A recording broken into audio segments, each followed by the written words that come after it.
Washington. Reuters The U.S. military will fight Islamic State in Syria as long as they want to fight, Defense Secretary Jim Mattis said on Monday, describing a longer-term role for U.S. troops long after the insurgents lose all of the territory they control.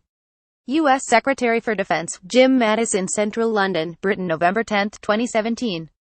REUTERSSimon. Dawson as U.S.backed and Russian-backed forces battle to retake the remaining pockets of Islamic State-held terrain. Mattis said the U.S. military's longer-term objective would be to prevent the return of an ISIS 2.0. The enemy hasn't declared that they're done with the area yet, so we'll keep fighting as long as they want to fight, Mattis said, speaking to reporters at the Pentagon about the future of U.S. operations in Syria. He also stressed the importance of longer-term peace efforts, suggesting U.S. forces aimed to help set the conditions of a diplomatic solution in Syria, now in its 7th year of civil war.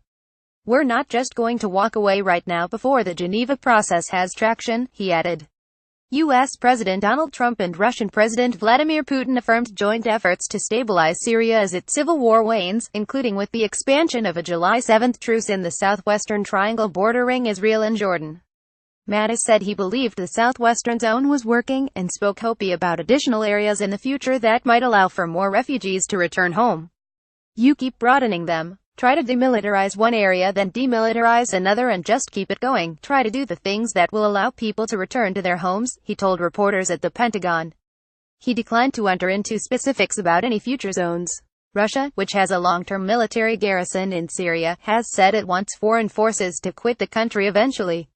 Turkey said on Monday the United States had 13 bases in Syria and Russia had 5. The U.S.-backed Syrian YPG Kurdish militia has said Washington has established 7 military bases in areas of northern Syria. The U.S.-led coalition says it does not discuss the location of its forces. One key aim for Washington is to limit Iranian influence in Syria and Iraq, which expanded during the war with Islamic State. Reporting by Phil Stewart, editing by Peter Cooney. Standards. The Thomson Reuters Trust Principles.